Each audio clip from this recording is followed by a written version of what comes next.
स्वर्ग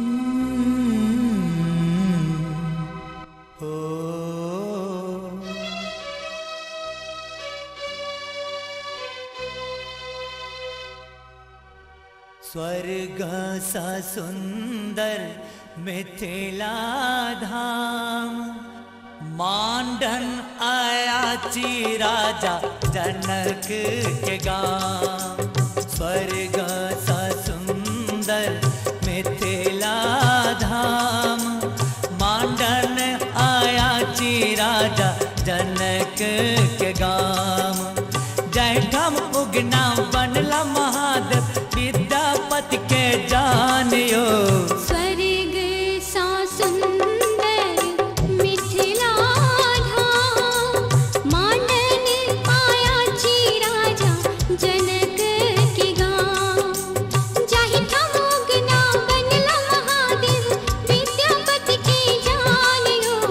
स्वर्ग सा सुंदर मिथिला धाम, मांडन आयाची राजा जनक के गाँव।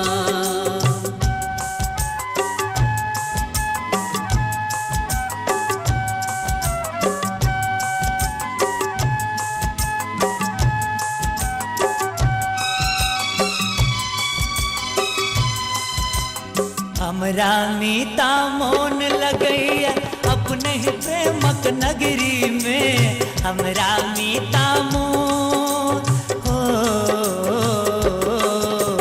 हमरा मीता मोन लगैया अपने ही प्रेमक नगरी में। मिथिला का बोल अनमोल लगैया, मिठका बेर जेहन सबरी के। झुकी झुकी करे छी हम माए के प्रणाम, मांडन आयाची राजा जनक के गाँव।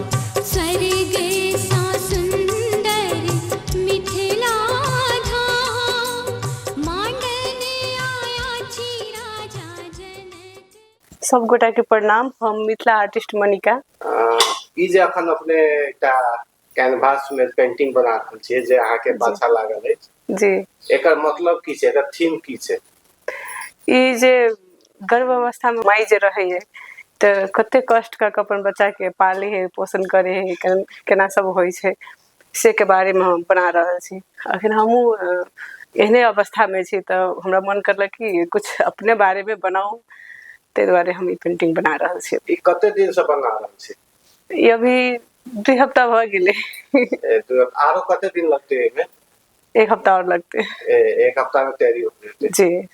आई अपने जे पेंटिंग के क्षेत्र में एलिए, अहाँ के केकरा से प्रेरणा भेटल? सबसे पहले तो हमारे मम्मी पापा से प्रेरणा भेटल, ते बाद शादी के बाद हस्बैंड बहुते सपोर्ट कर, लेकिन तब हम अखन हम पढ़ाई डिप्लोमा कर ले छी, कंप्यूटर डिप्लोमा, बट ओते पढ़ाई में इंटरेस्ट नहीं भेला के कारण से हम अभी पेंटिंग में आयल छी, मिथिला पेंटिंग में आयल छी।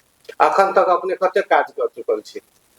काज तो हम बहुते करने छी। अभी हम तो छोटके से काज करे छी, लेकिन पढ़ाई कंप्लीट भेला के बाद 3-4 साल से हम अखन मिथिले पेंटिंग में छी। अभी भरखरे जे 12 बीघा में बनल छल अनाज से मूर्ति, वो हम वर्ल्ड रिकॉर्ड होल्डर छी। हम तो ये कहब कि बहुते बढ़िया लागे नहीं आओ। आ एक बात और, हम कोई जे सीखा वाला या इंटरेस्टेड या तिनका सबके लागी हम 1 हफ्ता फ्री सिखाबै छी।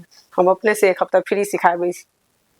तो हम कह चाहब कि ये बहुते बढ़िया है, घर में बैठल और भी काम कर सके छी, घर के काम साथ साथ इहो भी कर सके छी। जरूरी नहीं एक प्रेशर रहे ना, काम करे जाए तो प्रेशर रह, एहिमे एक प्रेशर जगह नहीं रहे छै। अहाँ खुला मन से काम कर सके छी मजा से। सब गोटा के पहले नमस्कार।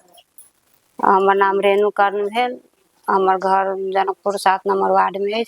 हम 30 साल से मिथिलानी घर में हम काम कर रहल छी। 3 महीना 4 महीना से ई बनेलू है। 1 हफ्ता में तैयारी भेले है।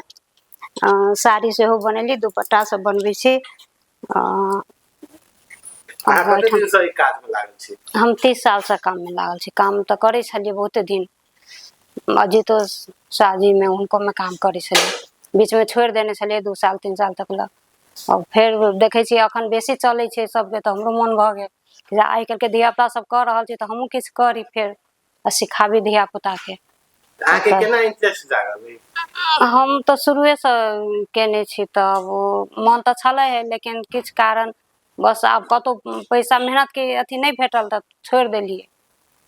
एकर कोनो फायदा नहीं बुझाल कि जे कोन सब महीना काम करा के एना एना होय छै, ताहि दुआरे छोड़ देलिए। फेर अखन हम करऽ लगली, हमरा मन पड़ल, हिनका से भेटली, हिनका से काम मांगली जे हमरा काम दिअ, तो हम काम फेर पकड़ लेलिए। मिथिलानी घर जे संस्था छै, हाँ संस्था ई कत्त छै अपने के? दमान पोखरी पर में लेल गेल छै ऑफिस से। नमस्ते सब कोई के।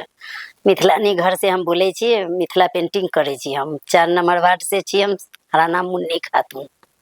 ई कते दिन से अहाँ पेंटिंग करब? 30 बरस से। हमारा श्रीमान मर गए तो कोनो आय उपाय न रहे, तो हम पेंटिंगे करे के सीख लेली। ई अपना ही बनेने छियै? जी। कते दिन लागले बनवे में? 2 दिन हाथी में लगले सर बनावे में, फिर 2 दिन घैला में लगले, 2 दिन फिर सजावे में लगले, आ 2 दिन पॉलिश में।